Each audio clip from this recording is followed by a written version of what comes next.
आज मी तुम्हाला एक झटपट स्टार्टरची रेसिपी दाखवणार आहे. चना गार्लिक फ्राय. अगदी धाबा स्टाईल रेसिपी आहे ही आणि बनवायलाही सोपी आहे. चला तर मग सुरुवात करूया. इथे मी 1 वाटी छोले घेतले आहेत. यामध्ये पाणी घालून रात्रभर किंवा 8 तासांसाठी भिजायला ठेवले. आता 8 तास झालेले आहेत. छोले छानपैकी भिजलेले आहेत. आता यामधले पाणी काढून घ्यायचे आणि कुकरमध्ये घालायचे. इंचभर वर येईल इतपत पाणी घालायचं. चवीपुरतं मीठ घातलं आणि झाकण लावून 2 शिट्ट्या काढून घेतल्या. 2 शिट्ट्या झाल्यानंतर मी कुकर थंड होण्यासाठी ठेवला होता. आता कुकर थंड झालेला आहे. छोले मस्त शिजलेले आहेत. आता मी एका गाळणीमधून गाळून घेते. आता हे छोले एका भांड्यात काढून घ्यायचे. यामध्ये मी 3 चमचे कॉर्नफ्लॉवर, 3 चमचे तांदळाचे पीठ, 1 चमचा चाट मसाला, 2 चमचे लाल तिखट, चवीपुरतं मीठ आणि 2 चमचे तेल घातले.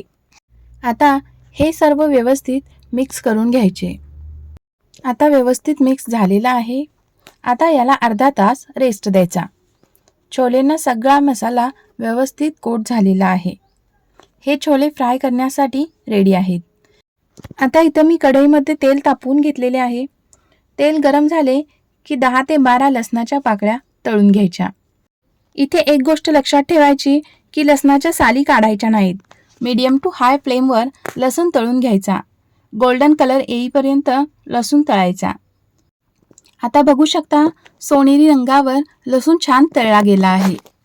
आता आपण काढून घेऊया. लसूण तळून झालेला आहे. आता थोडे थोडे छोले घालायचे आणि ते सुद्धा मीडियम टू हाय फ्लेमवर तळायचे. एका वेळी जास्त छोले घालायचे नाहीत, नाहीतर तेल कढईच्या बाहेर येऊ शकतं. अधूनमधून हलवत राहायचं. आता छोल्यांना सोनेरी रंग आला आहे. आता आपण काढून घेऊया.